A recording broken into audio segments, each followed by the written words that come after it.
빌립보서 1장 12절에서부터 21절입니다. 형제들아, 내가 당한 일이 도리어 복음 전파의 진전이 된 줄을 너희가 알기를 원하노라.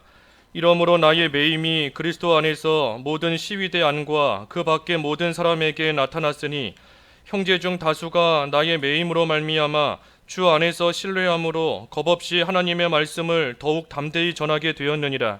어떤 이들은 투기와 분쟁으로, 어떤 이들은 착한 뜻으로 그리스도를 전파하나니 이들은 내가 복음을 변증하기 위하여 세우심을 받은 줄 알고 사랑으로 하나 그들은 나의 매임에 괴로움을 더하게 할 줄로 생각하여 순수하지 못하게 다툼으로 그리스도를 전파하느니라. 그러면 무엇이냐? 거칠애로 하나 참으로 하나 무슨 방도로 하든지 전파되는 것은 그리스도니 이로써 나는 기뻐하고 또한 기뻐하리라. 이것이 너희의 간구와 예수 그리스도의 성령의 도우심으로 나를 구원에 이르게 할 줄 아는 고로 나의 간절한 기대와 소망을 따라 아무 일에든지 부끄러워하지 아니하고 지금도 전과 같이 온전히 담대하여 살든지 죽든지 내 몸에서 그리스도가 존귀하게 되게 하려 하나니 이는 내게 사는 것이 그리스도니 죽는 것도 유익함이라. 제목은 그리스도의 존귀입니다. 20절 말씀에 그리스도가 존귀하게 되게 하려 한다 그랬는데 그리스도의 존귀, 오늘 제목입니다. 12절부터 보면 이 바울이 당한 일들이 도리어 복음 전파의 진전이 되었다 했습니다. 바울에게 일어난 일들이 오히려 복음이 전파되고 그리스도가 전파되는 그러한 일이 잘 되게 하는 그러한 일이 되었다는 겁니다. 그렇다면 바울이 어떤 일을 당했는가? 여기 12절부터 쭉 보면 특별히 13절에 나의 매임이 이 감옥에 갇혀 있다는 겁니다. 바울이 감옥에 갇혀 있는 그것이 그리스도 안에서 모든 시위대 안과 그 밖의 모든 사람에게 나타났다. 그래서 바울은 감옥에 갇혀 있지만 오히려 그 일을 통하여 그리스도가 드러난 겁니다. 이 지금 빌립보서, 그 빌립보에 있는 성도들에게 보내는 그 서신인데 실제로 바울이 이 빌립보에서 감옥에 갇혔지 않습니까? 귀신 들린 그 여종, 귀신 쫓아냈다가 고발을 당해서 바울과 실라가 감옥에 갇혔었어요. 하지만 그때 바울이 감옥에서도 하나님을 찬송하고 하나님께 큰 소리로 기도하는 그 일을 통하여 그곳에서도 그리스도가 전파된 겁니다. 복음이 그 속에서도 전파된 거예요. 그러니 바울이 비록 자신은 매였지만, 감옥에 갇히고 사슬에 매였지만 그리스도가 나타났고, 또 14절에도 형제 중 다수가 나의 매임으로 주 안에서 신뢰함으로 겁없이 하나님의 말씀을 더욱 담대히 전하게 되었느니라. 그러니 바울은 감옥에 갇혀 있으니 그 모습을 보고 다른 사람들이 대신 또 그리스도를 전한 겁니다. 바울이 하지 못하고 있으니, 바울이 감옥에 갇혀 있으니 그 모습을 보고 다른 사람들이 그러면 우리라도 그 일을 해야 되겠다, 바울이 하지를 못하니 나라도 그 일을 해야 되겠다 하면서 담대하게 또 그리스도를 전파했던 겁니다. 그러니 여기 15절과 16절, 17절 말씀도 같은 말씀이에요. 어떤 사람들은 투기와 분쟁, 바울을 시기하면서, 또 어떤 사람들은 착한 뜻으로 그리스도를 전파한다. 그래서 어떤 사람들은 바울이 복음을 전하기 위해 세우심을 받은 사람인 줄을 알기 때문에 바울을 도와서 복음 전하는 그 일이 잘 이루어지게 했던 그러한 사람들도 있는가 하면, 또 반면에 어떤 사람들은 17절 말씀처럼 괴로움을 더하게 할 줄로 생각해서 우리가 이렇게 하면 바울이 더 힘들어할 거다, 바울에게 더 큰 고통과 괴로움이 임할 것이다 하는 그러한 생각으로 바울에게 괴로움을 더하기 위해서 또 좋지 않은 그러한 의도로 했다 하지만 결국에는 그리스도가 전파되었다. 18절 한번 읽어주십시오. 18절. 그러면 무엇이냐? 거칠애로 하나 참으로 하나 무슨 방도로 하든지 전파되는 것은 그리스도니 이로써 나는 기뻐하고 또한 기뻐하리라. 그래서 거칠애로 하든 참으로 하든 어떤 방법으로 하든 뭐가 됐든 전파되는 것은 그리스도다. 그 사람들이 나를 위해서 내가 하지 못하고 있는 복음 전하는 일을 담대히 하고 있든지, 아니면 내가 미워서 나를 시기하고 나를 싫어해서 나에게 괴로움을 더하려는 그러한 악한 의도로 했든지, 뭐가 됐든 그리스도가 전파되고 있으니 나는 그 사실로 인하여 기뻐한다 하는 것, 이것이 바울의 지금 기쁨인 겁니다. 바울의 기쁨은 내가 매이든 감옥에 갇히든 괴로움을 당하든 사람들에게 미움과 박해를 받든 그게 중요한 것이 아니라 뭐가 됐든 그리스도가 전파되는 것, 그것으로서 이 바울은 지금 기뻐하고 있는 겁니다. 어떤 의도로든지 예수 그리스도가 전파되는 것, 그것을 기뻐하는 겁니다. 그것을. 우리나라 이 개신교 역사를 볼 때에도 지금 바울의 심정과 똑같은 그러한 결과이었습니다. 1517년에 그 개신교 종교개혁이 1517년에 일어났는데, 그 루터라는 사람이 천주교는 이 95개가 잘못됐다, 그래서 95개를 반박하는 그러한 이 문서를 그 대학 문에다가 붙이는 것을 시점으로 해서 이제 이 종교개혁이 일어나고 개신교가 그때부터 생겨나기 시작한 겁니다. 그런데 개신교가 생겨나니 그것은 잘된 일인데, 이 천주교 안에서도 우리가 이러면 안 되겠구나, 이 자체적으로 개혁을 해야 되겠구나, 우리가 뭔가 잘못했으니 이 개신교가 생겨나고 많은 사람들이 천주교에서부터 등을 돌리고 빠져나갔다 하는 그러한 생각으로 이 천주교 안에서도 자체적인 그러한 개혁이 일어났습니다. 그래서 생겨난 것이 그 1534년에 그 예수회라는 단체예요. 예수회. 그 로욜라, 자이비어라는 사람들을 중심으로 해서 이 예수회가 생겨났습니다. 이 예수회에서 하는 일은 크게 두 가지예요. 하나는 이 개신교가 전파되지 않은 곳에 가서는 천주교를 열심히 전하고, 또 반면에 개신교가 이미 전파된 그 지역에 가서는 그 사람들을 박해하고 핍박하는 것, 그것을 목적으로 해서 생겨난 단체가 이 예수회라는 단체입니다. 그런데 예수회라는 단체가 이제 이렇게 보니 개신교는 유럽을 기준으로 해서 이 서쪽으로, 그러니 유럽 지역으로 퍼져나갔고, 반면에 이 동쪽으로는 이 개신교가 잘 퍼져나가지를 아직 않은 겁니다.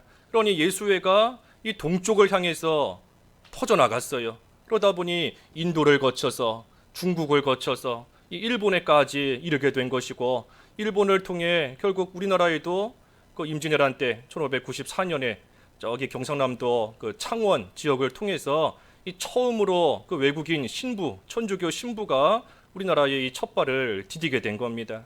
그리고 그로부터 100년이 넘는 시간 동안 우리가 잘 아는 것처럼 이 천주교가 우리나라에서 많은 박해를 받았어요. 많은 박해를 받고 많은 사람들이 목숨을 잃고, 그 가운데는 우리나라 사람도 있지만 특별히 외국에서 온 그러한 이 천주교 신부들도 많은 사람들이 목숨을 잃었습니다. 하지만 그들이 목숨을 잃은 그 일이 계기가 되어서 그 신부가 속해 있던 그 나라에 우리나라가 문호를 개방할 수밖에 없게 된 겁니다.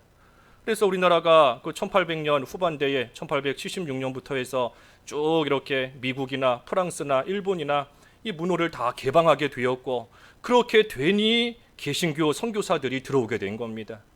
개신교 선교사들이 그냥 우리나라에 들어온 것이 아니에요. 하나님께서는 이 종교개혁 1500년인데 약 300년, 400년, 심지어는 500년 전에 있었던 그 일로부터 하나님께서는 하나하나 다 이루어 가시면서 우리나라에 개신교가 들어올 수 있게, 선교사들이 들어올 수 있게 모든 길을 하나님께서 다 예비하셨다가 결국은 때가 되니 들어오게 하신 겁니다. 그 일의 시작이 무엇이었는가? 이 천주교에서 개신교를 박해하고 개신교를 참으로 핍박하려고 했던 그러한 일들로부터 시작된 것이 결과적으로는 우리나라에 개신교가 들어오게 된, 우리나라에 선교사들이 들어오게 된 그러한 일이 일어난 겁니다. 그러니 지금 이 바울의 상황과 같은 거예요. 사람들이 바울을 미워하고 바울에게 괴로움을 더하겠다 하는 그러한 생각으로 나아갔지만 그 일의 결과는 그리스도가 전파된 겁니다. 복음이 전파된 거예요. 그러니 악한 자가 악한 의도로 어떤 일을 했다 할지라도 하나님께서는 그 일을 선하게 사용하셔서 하나님의 또 그리스도의 복음이 온전히 전파되는 그 일에 사용하신 겁니다. 그러니 바울도 그것을 생각할 때 지금 기뻐하는 겁니다. 내가 사람들에게 욕을 먹든 내가 괴로움을 당하든 내가 감옥에 갇혀 있든 그게 중요한 것이 아니라 뭐가 됐든 복음이 전파되고 있는 거, 뭐가 됐든 그리스도가 전파되고 있는 거. 그래서 나는 어찌 되든 하나님의 나라가 잘 되는 그 사실로 인하여 바울은 기뻐하는 겁니다. 세례 요한의 고백과 똑같은 거예요. 그는 흥하여야 되고 나는 쇠하여야 된다. 바울과 똑같은 겁니다. 나는 쇠해지고 나는 심지어 목이 잘리고 하는 그러한 일을 당해도 하나님이 흥하고 하나님의 나라가 잘 되면 그것으로 기쁘고 감사하다 하는 것이 이 세례 요한의 믿음이고 또 본문에 나오는 이 사도 바울의 믿음인 겁니다. 그래서 바울은 그리스도가 전파되는 것 그것으로서 기뻐하고 있습니다. 바울의 기쁨이 무엇인가 우리가 잘 생각해야 돼요. 바울의 기쁨이 그저 육신적인 편안함 그게 지금 바울의 기쁨이 아닙니다. 바울의 기쁨이 뭐 잘 먹고 잘 사는 거 그게 기쁨이 아니에요. 세상에서 성공하는 거, 사람들이 인정해주고 사람들이 높여주는 거 그게 바울의 지금 기쁨이 아닙니다. 바울의 기쁨은 비록 자신은 감옥에 갇힌다 할지라도 비록 자신은 괴로움을 당한다 할지라도 그저 그리스도가 잘 되는 거, 그리스도의 복음이 전파되는 거 그것이 이 바울의 기쁨인 겁니다. 그러니 우리에게도 이런 기쁨이 있는가? 바울 같은 이러한 기쁨이 우리에게도 있는가? 바울 같은 기쁨이 우리에게도 있다면 우리가 이기지 못할 시험이 없을 겁니다. 이기지 못할 시험이 없어요. 바울 같은 기쁨이 있다면 아무리 가시에 찔린다 할지라도 나는 가시에 찔리지만 나는 약해지지만 연약해진 나를 통해 하나님의 능력이 온전해지고 하나님께 영광이 돌아간다. 그걸로 기뻐할 수 있다라고 한다면 가시에 찔리는 것으로 이 시험 들 수 없는 겁니다. 시험 들 일이 없는 거예요. 나는 욕먹고 나는 사람들에게 손가락질을 당해도 그래도 그것을 통하여 하나님의 나라가 잘 되는 면이 있다라고 한다면 뭐 누가 비방한다고 해서 시험 들겠습니까? 누가 뭐 나 험담한다고 해서 그걸로 시험 들겠어요? 가난해진다고 해서 병든다고 해서 나는 비록 가난해지고 나는 병들고 할지라도 이것을 통해 하나님이 영광을 받으시고 하나님께서 높아지실 수만 있다면 내가 그것으로 바울과 같이 감사하며 기뻐한다. 그러한 기쁨이 우리에게 있으면 우리가 뭐 시험당할 일이 없는 겁니다. 이기지 못할 것이 없는 거예요. 그래서 사도 바울의 기쁨이 무엇인가? 또 반면에 나의 기쁨이 무엇인가? 내가 지금 무엇을 기뻐하며 살고 있는지 우리가 이 바울의 모습을 통해서 좀 돌이켜 봐야 됩니다. 바울은 지금 감옥에 있어요. 감옥에. 빌립보서 옥중서신 감옥에서 쓴 겁니다. 감옥에서. 그런데도 바울은 이제 뒤에 3장에도 가면 나오지만 나를 본받으라. 주 안에서 항상 기뻐하고 있는 나를 본받으라 하면서 이 바울이 말하고 있는 겁니다. 권면하는 거예요. 바울이 뭐 우리와 다른 뭐 특별한 뭐 그러한 사람인 것이 아닙니다. 우리와 똑같은 사람이에요. 우리와 똑같이 육체의 한계를 가지고 있는 사람이고 똑같이 맞으면 아프고 욕먹으면 속상하고 가시에 찔리면 괴롭고 우리와 똑같은 그러한 인성을 가지고 있는 바울 사람인 겁니다. 그러한 바울이 나를 본받으라 했으니 우리도 얼마든지 본받을 수 있어요. 바울만 뭐 특별한 사람이고 우리는 그것을 못 쫓아가는 뭐 열등한 그러한 사람이 아닌 겁니다. 바울이 감옥에 있지만 주 안에서 기뻐한 것처럼 그러면서 자신을 본받으라 했으니 우리도 얼마든지 힘쓰면 우리도 주 안에서 얼마든지 기뻐하는 그러한 삶을 살 수 있습니다. 문제는 기뻐하는 그 내용이 잘못됐기 때문이에요. 내가 무엇으로 기뻐하는가? 그 기쁨의 대상이, 그 기쁨의 내용이 잘못됐기 때문에 우리가 바울과 같은 그러한 기뻐하는 생활을 못하는 겁니다. 바울의 기쁨은 그리스도가 잘 되는 것, 그리스도가 존귀케 되는 것, 그것이 이 바울의 기쁨인 겁니다. 그래서 여기 19절 읽어주십시오. 19절. 19절. 이것이 너희의 간구와 예수 그리스도의 성령의 도우심으로 나를 구원에 이르게 할 줄 아는 고로. 예. 그래서 바울은 비록 매임을 당하고 괴로움을 당하고 있지만 걱정하지 않습니다. 걱정할 것이 없어요. 왜 걱정하지 않는가? 너희의 간구와 성령의 이 도우심으로 지금 구원을 잘 이루어가고 있다 했습니다. 그러니 바울은 비록 육신적으로 볼 때에는 괴로움을 당하고 있고 감옥에 갇혀 있고 힘든 가운데 있지만 그걸로 인하여 바울은 걱정하지 않습니다. 그걸로 인하여 두려워하지 않아요. 오히려 그리스도가 전파되는 것으로 기뻐하면서 그 안에서 자기의 구원을 지금 잘 이루어가고 있는 겁니다. 특별히 바울이 이러한 육신적인 어려움 가운데서도 이 구원을 잘 이루어갈 수 있었던 것은 여기 두 가지, 너희의 간구와 성령의 도우심으로, 이 두 가지로 말미암아 바울은 힘을 내서 매임 속에서도 괴로움 속에서도 기뻐하며 지금 구원을 잘 이루어가고 있는 겁니다. 너희의 간구, 바울을 위해서 빌립보 성도들이 간구해주고 기도해주고 하는 그것이 바울에게는 힘이 되는 겁니다. 힘이. 서로를 위해서 기도해주는 것이 힘이에요. 힘. 성도들 간에 우리가 육신적으로 다른 사람 돕고 싶어도 돕지 못하는 그러한 여러 가지 한계가 우리에게 많이 있지 않습니까? 무엇으로 다른 사람을 돕겠어요? 바울의 고백과 같이 기도로 우리를 도우라. 고린도전서 1장에 그랬는데 기도로 우리를 도우라. 서로 기도로 돕는 겁니다. 기도로. 저 사람을 위해서 나도 기도해주고 그 사람도 나를 위해서 기도해주고 서로를 위하여 기도해주는 것이 힘이 돼요. 힘이. 그래서 바울도 너희의 간구와 그리고 성령의 도우심으로 그랬습니다. 성령의 도우심으로. 그러니 서로를 위해 기도해 주는 것도 큰 힘이 되지만 더 큰 힘은 성령께서 도와주시기 때문에 성령께서 연약함을 다 채울하시고 연약함을 다 하시고 바울이 주님으로 인하여 주 안에서 기뻐하지만 바울이 때때로 여러 가지 환난과 핍박으로 인하여 또 약해지고 또 순간적으로 기뻐하지 못하는 그러한 때를 만날 수도 있지만 그러한 연약함을 성령께서 다 채울하시고 다 알고 계시니 성령께서 도와주시는 겁니다. 성령께서. 그래서 바울도 성령의 도우심으로 말미암아 그 육신적으로 감옥에 갇혀 있는 그 일들 가운데서도 바울은 구원을 잘 지금 이루어가고 있는 겁니다. 그래서 바울이 이러한 가운데서도 구원을 이루어가며 기뻐하고 있어요. 기뻐하는 겁니다. 20절 읽어주십시오. 20절. 20절.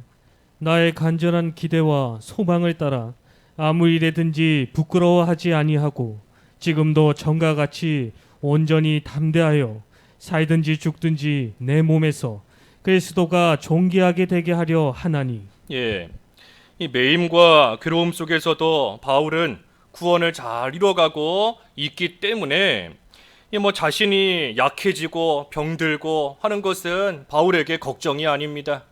그러한 것은 걱정이 아니에요. 비록 육신적인 어려움 가운데 있지만 너희들의 간구와 성령의 도우심 속에 구원을 잘 이루어가고 있으니 그러한 육신적인 어려움은 바울에게 걱정거리가 아닙니다. 도리어 바울이 간절히 바라는 것은 여기 20절의 말씀처럼 자기는 살든지 죽든지 오직 그리스도만 존귀하게 되게 하려는 것, 그것이 이 바울의 이 간절한 지금 기대고 또 바울의 이 간절한 소망인 겁니다.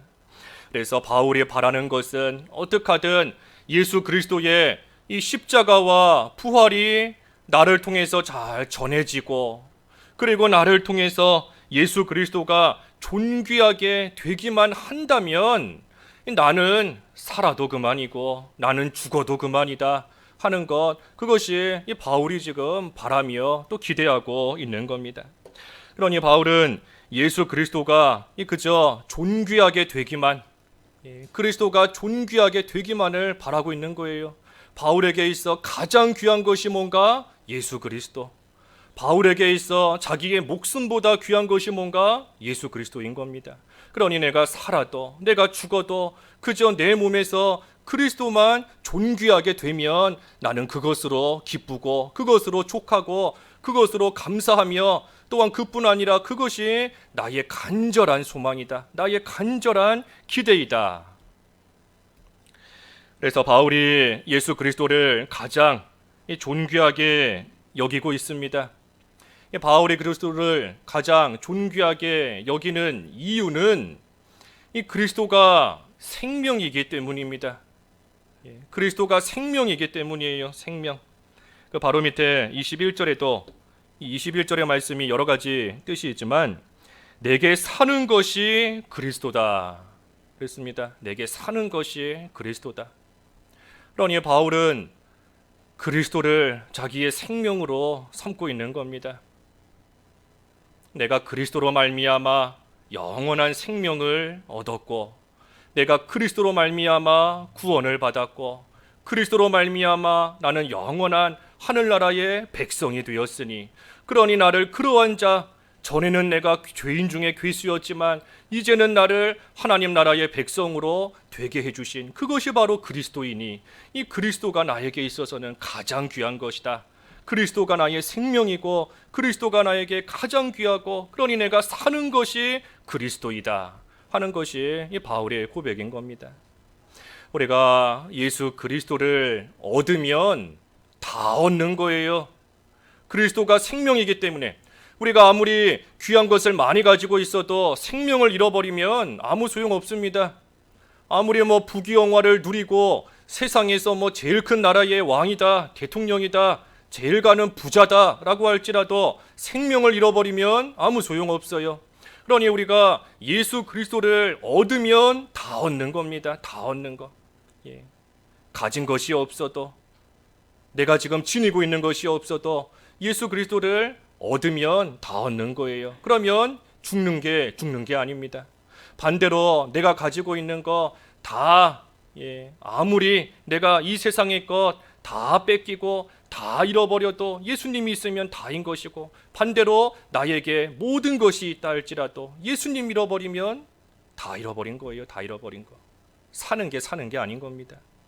그러니 예수 그리스도로 말미암아 살아가는 생명, 그 생명을 바울은 가장 귀하고 가장 존귀한 것으로 지금 여기고 있는 겁니다. 그렇기 때문에 살아도 그리스도로 인하여 사는 것이고 죽어도 그 그리스도로 인하여 천국에 갈 수 있게 되었으니 죽는 것도 유익하다. 사는 것도 유익하고 죽는 것도 유익하다. 왜? 나에게는 생명이신 그리스도가 있으니 내 몸에는 그리스도가 새겨져 있으니 나에게는 생명이 주어져 있으니 그러니 나는 살아도 유익이요 죽어도 유익이다. 그 21절 다시 한번 읽어주십시오. 21절 이는 내게 사는 것이 그리스도니 죽는 것도 유익함이라. 사는 것이 그리스도니 죽는 것도 유익함이라. 예수 그리스도로 말미암아 바울은 살아도 유익하고 죽어도 유익하다. 살아 있으면 이 세상 살아 있는 동안 예수님으로 말미암아 산 소망을 가지고 구원을 이루어갈 수 있으니 하늘나라에 그만큼 상급을 쌓을 수 있으니 살아있는 것이 유익한 겁니다. 우리가 죽으면 더 이상 그리스도의 형상을 닮을 수도 없고 더 이상 하늘나라의 상급을 쌓을 수 없습니다. 그러니 그러한 면에서 볼 때에는 살아있어야 유익인 거예요. 살아있어야 하늘나라에 하나라도 보물을 더 쌓는 생활 해나갈 수 있으니 살아있어야 유익인 겁니다. 반면에 죽어도 유익하다. 우리가 이 세상 살아있는 동안에는 그 하늘나라에 쌓아둔 유업을 온전히 다 받을 수는 없습니다. 어느 정도 맛은 보게 해주실지 몰라도 우리가 이 세상 살아있는 동안에는 그것을 온전히 다 누릴 수는 없어요. 우리가 죽어야 하늘나라에 가야 하늘나라에 쌓아둔 그 보배를 온전히 내 걸로 다 누리며 영원토록 살 수 있는 겁니다. 살아있으면 온전히 누릴 수 없어요. 그러니 그러한 면에서 볼 때에는 죽어야 죽는 것이 또한 유익인 겁니다. 그러니 우리는 살아도 유익이고 죽어도 유익이고 살아도 형통하고 죽어도 형통하고 우리 많이 배웠잖아요. 양통, 양통신앙. 살아도 죽어도 우리는 모든 면에 있어 다 형통한 것이고 다 유익한 겁니다. 그러니 이것을 확신하는 자는 사는 것이 그리스도다, 죽는 것도 유익하다, 이것을 확신하고 사는 자는 살아있을 때에도 그리스도를 위해서 살아가는 것이고, 살아있을 때에도 그리스도를 전하는 삶을 사는 것이고, 죽어도 그리스도로 인하여서 유익이 되니 살아도 감사하며 죽어도 감사하고, 살아도 기뻐하고 죽어도 기뻐하고, 살아도 주를 위하여 살고 죽어도 주를 위하여 죽는 그러한 삶을 살아가게 되는 겁니다. 우리에게도 이러한 확신이 있어야 돼요. 예수 그리스도가 가장 존귀하다. 나에게 있어 그리스도보다 귀한 것이 없다. 주 예수보다 귀한 것 없네. 우리가 찬송 부르는데 예수님보다 정말 내 삶에 있어 더 귀한 것이 없나? 예수님보다 더 귀한 것이 내 삶 가운데 정말로 없는가? 우리가 그 찬송, 주 예수보다 더 귀한 것이 없네, 우리가 참 자신 있게 그 찬송을 우리가 부를 수 있는가? 아까 앞에서 증거한 것처럼 나의 기쁨이 어디에 있고 내가 존귀하게 여기는 것이 어디에 있는가? 우리가 그것 때문에 그리스도로 말미암아 기뻐하는 삶, 그리스도를 가장 존귀하게 여겨서 사는 것이 그리스도니 죽는 것도 유익하다 하는 그러한 삶을 우리가 못 사는 이유가 무엇으로 기뻐하고 있는지, 무엇을 가장 존귀하게 여기고 있는지 거기에 달린 겁니다. 하나님께서 우리로 하여금 얼마든지 기뻐하며 살 수 있게 이미 다 해놓으셨어요.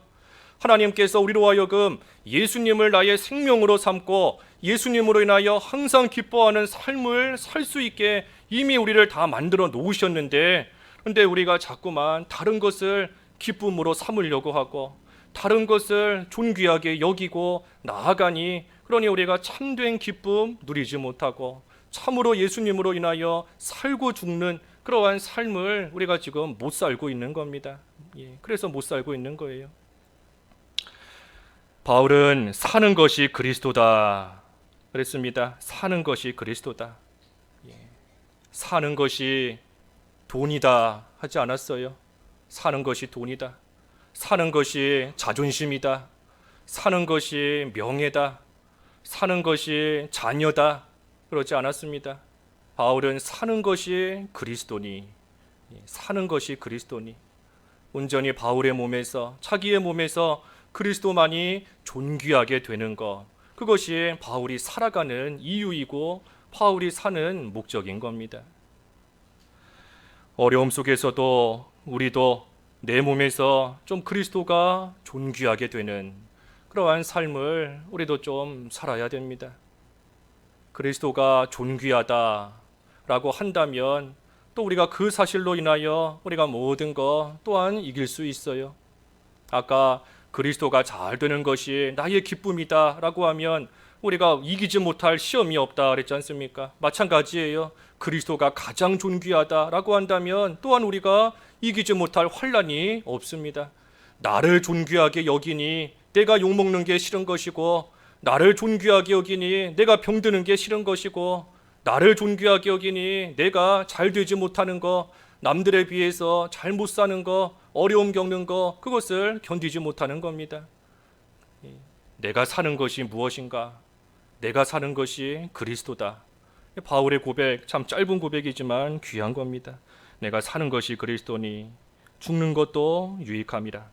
특별히 바울이 그리스도가 존귀하게 되기를 바란다 그랬는데, 여기 아까 20절에 보면 그 어디에서 그리스도가 존귀하게 되게 하려 한다 그랬죠? 20절에 보면 살든지 죽든지 내 몸에서 그랬어요. 내 몸에서. 몸에서. 그러니 우리가 말로만 그리스도를 귀하게 여깁니다 해서는 안 되는 겁니다. 아까 우리 찬송으로만 주 예수보다 귀한 거 없네, 우리 말로만 그렇게 하면 안 돼요. 그저 생각으로만 내가 예수님 귀하게 여깁니다, 그것이 아니라 바울과 같이 몸으로, 내 몸에서 살든지 죽든지 내 몸에서 그리스도가 존귀하게 되기를 바란다 그랬으니 우리의 몸으로서 그리스도의 존귀함을 좀 나타내고 우리의 몸에서 그리스도의 존귀함이 또한 드러나는 그러한 삶을 살아야 됩니다. 우리의 생활 가운데서 그리스도를 가장 귀하게 여기는 그러한 모습이 좀 나와야 돼요. 내 몸에서 그리스도를 귀하게 여기는 그러한 우리의 행동과 삶이 나온다고 한다면 그 흔적이 우리의 몸에 남을 수밖에 없습니다. 그리스도를 가장 귀하게 여기는 내 몸에서 그리스도를 귀하게 여겼으니 내 몸에 그 흔적이 남을 수밖에 없어요. 사도 바울이 갈라디아서 마지막에 내 몸에 예수의 흔적이 남아있다 했지 않습니까? 예수의 흔적이 남는 겁니다. 우리도 그리스도를 가장 존귀하게 여기면 내 몸에 이 예수의 흔적이 좀 남아야 돼요. 예수의 흔적이. 그래서 우리가 그 흔적, 그 남은 그 흔적을 가지고 우리가 하나님 앞에 가서 하나님 앞에 칭찬과 영광과 존귀를 받는 겁니다. 금년 안에도 이제 오늘 12월 1일인데 우리가 금년 안에 예수의 흔적을 내 몸에 얼마나 남겼는가, 또 우리가 한 해가 가기 전에 좀 잘 돌이켜 봐야 됩니다. 내가 말로만, 사도 바울이 살든지 죽든지 말로만 그리스도를 존귀하게 여긴다 하지 않았어요. 내가 살든지 죽든지 내 생각으로만, 내 마음으로만 그리스도를 존귀하게 여긴다 하지 않았습니다. 내 몸에서 그리스도를 존귀하게 여긴다 했기 때문에 그 몸에 예수의 흔적이 남는 겁니다. 우리가 주님을 위해서 충성하는 만큼 흔적이 남아요. 믿음을 지키는 만큼 흔적이 남는 겁니다. 주님을 위해서 사는 만큼, 주님을 위해서 왼뺨을 맞으면 오른뺨을 맞는 만큼 흔적이 남는 것이고, 겉옷달라 하면 속옷까지 다 주었으니 흔적이 남는 것이고, 억지로 천리를 따라가 걸어갔으니 그만큼 예수의 흔적이 내 몸에 남는 겁니다. 하지만 흔적이 남은 그만큼 내 몸에서 예수 그리스도가 존귀하게 된 거예요. 존귀하게. 그러니 우리도 금년 안에 흔적을 많이 남겼는가? 흔적을 많이 남겼는가? 이 바울의 간절한 기대, 간절한 소망은 자기 몸에서 그리스도가 존귀하게 되는 것, 그것이 바울의 가장 큰 소망이고 간절한 기대인 겁니다. 우리도 이러한 기대와 소망이 우리의 소망이 되어야 됩니다. 우리의 기대가 되어야 돼요. 나의 기대와 소망이 내년에는 금년보다 좀 더 잘 사는 거, 다음에는 좀 더 건강해지는 거, 다음에는 자녀들이 좀 더 성공하는 거, 다음에는 좀 더 부자가 되는 거, 그것이 이 기대와 소망이 아닌 겁니다. 이 소망이 잘못되면 이 나아가는 목적지가 잘못됐기 때문에, 목표가 잘못됐기 때문에 걸어가는 길도 잘못 걸어갈 수밖에 없습니다. 목표가 바로 돼야 돼요. 표대가 바로 돼야 되는 겁니다. 그러니 빌립보서 뒤에 3장에 가면 바울이 우리의 표대는 예수 그리스도다, 예수 그리스도를 바라보며 우리는 날마다 달려가야 된다 하면서 우리의 표대가 무엇인지, 우리의 소망의 그 목표가 무엇인지를 바로 또 우리에게 권면하고 있는 거지 않습니까? 그래서 나의 간절한 기대와 소망, 나의 간절한 기대와 소망, 무엇이 나의 간절한 기대인가?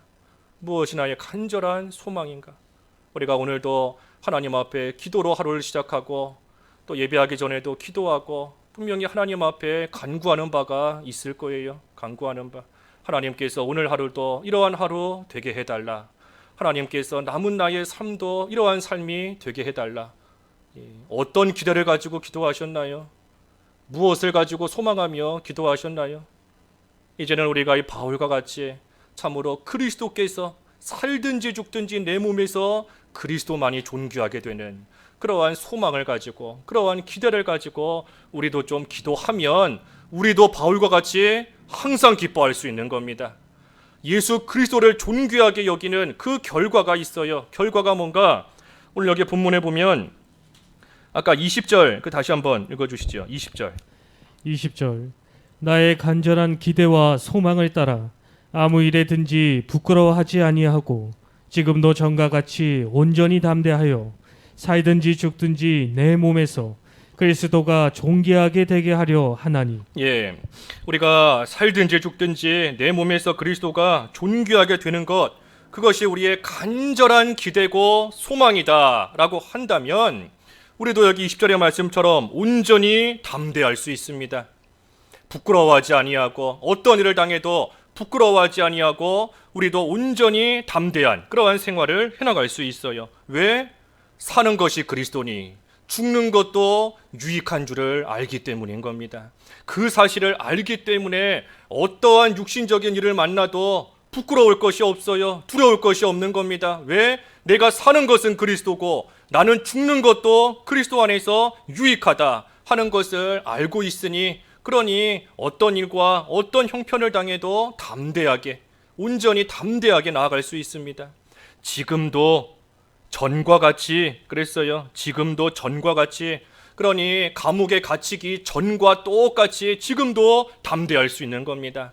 어려움을, 핍박을 가하는 그러한 사람들이 없었던 그때와 같이 지금은 핍박하는 자들이 있지만 그래도 지금도 이전과 같이, 예전에 아무것도 없이 편안하게 살던 그때와 같이 지금도 내가 온전히 담대하게 나아갈 수 있다. 왜? 사는 것도 유익하고 죽는 것도 유익한 줄을 알기 때문에, 내가 사는 것이 그리스도이기 때문에 그 사실로 인하여, 그러니 나는 그 그리스도를 가장 존귀하게, 그리스도가 나에게서 가장 존귀하게 되기를 내가 간절히 바라며 소망하고 나아갈 때 우리는 어떤 일 만나도 담대할 수 있는 겁니다. 담대. 또 그리스도를 가장 존귀하게 여기면 이 앞에서 계속 증거한 것처럼 우리도 그리스도로 인하여 기뻐할 수 있습니다. 그리스도를 가장 존귀하게 여기니 우리도 그리스도로 인하여 기뻐할 수 있어요. 내가 가장 귀하게 여기는 예수 그리스도, 내가 가장 보배롭게 여기는 예수 그리스도, 내 목숨보다도 더 귀하게 여기는 겁니다. 바울이 살든지 죽든지 그랬잖아요. 그러니 바울은 자기의 목숨보다도 이 그리스도를 더 존귀하게, 가장 귀하게 지금 여기고 있는 거예요. 그러니 그렇게 귀하게 여기는 그리스도께서 잘 되기만 하면, 그렇게 귀하게 여기는 예수 그리스도가 드러나기만 하면, 그러면 비록 나는 어려움을 당할지라도 내가 귀하게 여기는 그리스도가 잘 되니 그것으로서 기뻐할 수 있는 겁니다. 그래서 이것이 항상 기뻐할 수 있는 비결이에요. 우리가 항상 기뻐하지 않고 살아가고 싶은 사람이 누가 있겠습니까? 우리가 항상 기뻐할 수 있는 비결이 뭔가? 그리스도를 가장 존귀하게 여기는 것. 그래서 그리스도가 잘 되는 그것으로서 우리도 기뻐할 수 있는 겁니다. 나는 십자가에 못이 박혀도, 나는 감옥에 갇혀도, 채찍에 맞아도, 세례 요한처럼 목이 잘리고 그러한 일을 당한다 할지라도 내가 내 목숨보다 귀하게 여기는 그리스도가 잘 되는 그것으로 인하여 항상 기뻐할 수 있는 겁니다. 그래서 우리가 기뻐할 수 있는 삶의 비결이 뭔가? 그리스도를 가장 존귀하게 여기는 거예요. 그리고 그리스도를 존귀하게 여기면 하나님께서도 우리를 귀하게 여기십니다. 우리 사무엘상 2장 30절 우리 잘 아는 말씀인데 그렇지 않습니까? 나를 멸시하는 자 하나님께서도 멸시하신다 그랬고, 하나님을 귀하게 여기는 자 하나님께서도 존귀하게 여기신다 그랬지 않습니까? 그 2장 30절 그 하반절만 읽어봐 주시죠. 나를 멸시하고,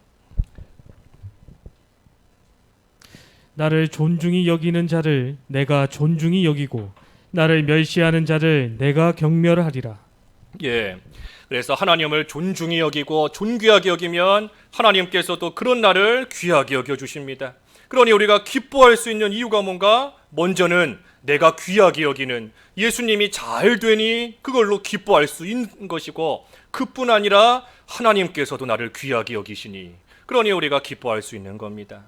하나님께서 나를 귀중하게 여기시는데 누가 손댈 수 있겠어요? 누가 나를 해할 수 있겠습니까? 하나님께서 나를 가장 귀하게 여기시고 나를 참으로 존귀하게, 내가 하나님을 귀하게 여기는 만큼 하나님도 나를 귀하게 여기시는 겁니다.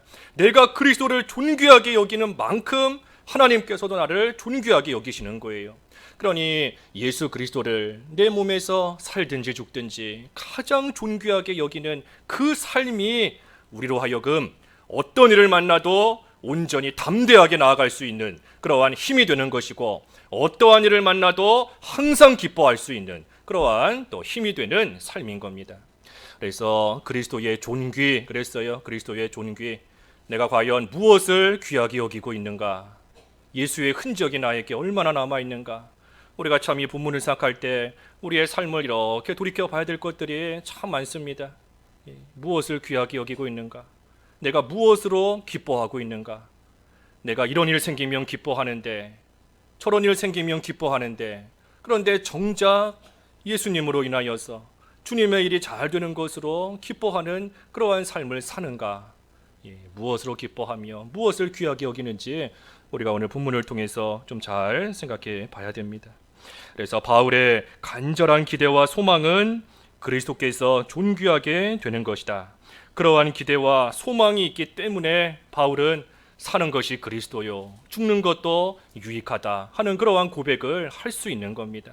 그리스도를 가장 존귀하게 여기기 때문에 비록 자신은 괴로움과 매임을 당할지라도 그리스도가 전파되는 그 일로 인하여 항상 기뻐할 수 있는 겁니다. 그리고 그러한 바울을 하나님께서도 귀중하게 귀하게 여겨주시니 또 그 안에서 위로를 받으며 또한 기뻐할 수 있는 겁니다.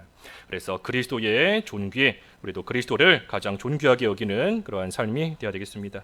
말씀 생각하시면서 잠깐 기도하시죠. 기도하겠습니다.